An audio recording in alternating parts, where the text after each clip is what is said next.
Ahlul Athar, Ashabul Hadith, the Salafiyyun, Ahlul Sunnati wal Jama'ah, they give preference to the two revelations over the opinions of men. The women must wear the hijab, meaning that she must screen herself when she goes out to the Eid prayer with a jilbab and a khimar. So what does she do? She wears her normal house clothes. She can wear nice clothes on Yawm al-Eid, of course. And on top of that, before she goes to the Eid prayer, or any time she leaves the house for that matter, that she wears the jilbab over her household clothes. So what she would wear, for example, in front of her father, in front of her husband, that's for the house. When she leaves and an outsider was to look at her, then she should have her jilbab upon her body, which is really, if I want to explain it to you, so if she's wearing her house clothes, then she wears similar to what I'm wearing now, a scarf. So the khimar is very similar to what in fact, even in size. Yep, even in size, it is similar in size to what a woman would wear. So how would she wear it? She would wrap it like this around her head, covering her ears, and then she would bring it down, covering her neck and her bosom and her shoulders and the top of her back. That's the khimar on top of her house clothes. Then on top of this comes the abaya, the jilbab. So now the jilbab in the time of the Prophet ﷺ would not necessarily be stitched from the front. So they would wear that over the khimar on the top of their heads, and then they would cloak their whole bodies with it. So now she's concealed from the head all the way to her feet. What color? The color that is allowed and culturally acceptable in the land that you live in. So if it is common in the land that you live in that they wear greys and deep greens, and they wear navies, navy blue, or light grey or dark grey, no harm, as long as it does not distinguish her from the rest of the women. In some countries, what is common amongst nearly all of the women is black or deep navy blue. So therefore she shouldn't go out, for example, in a land like that, in maroon or sky blue. Why? Because she's going to stand out like a sore thumb. And then they'll say, oh, that's Fulana, the wife of Fulan. And that opposes what the jilbab is for. The jilbab is to conceal so you don't recognize her. All right, so the woman should not apply, if she doesn't wear the niqab, she cannot wear makeup in public. She definitely cannot wear perfume outside the home, or wear high heels in the streets or the marketplaces, and definitely not in the masjid.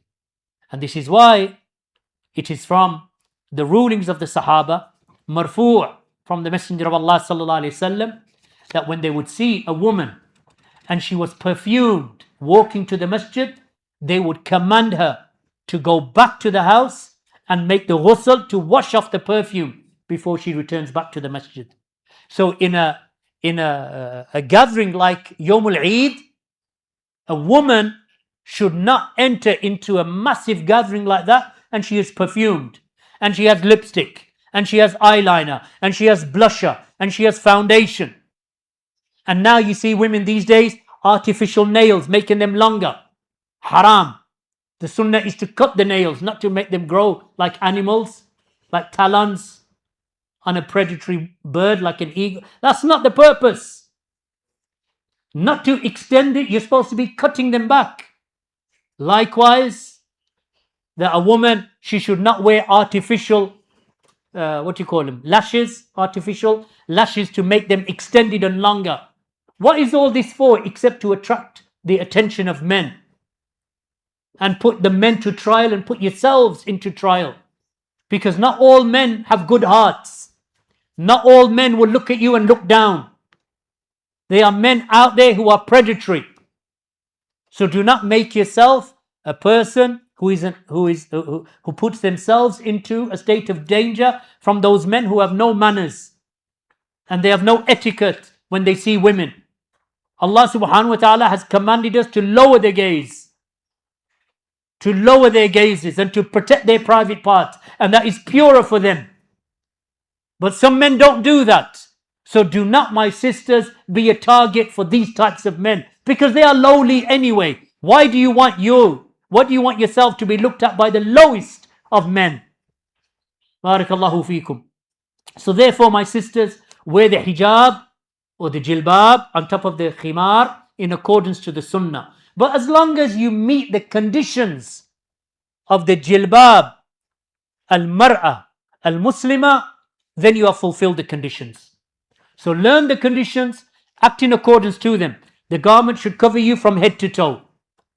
The only thing that should be seen, as the Prophet ﷺ said to Asma bint Abi Bakr, he said, Ya Asma,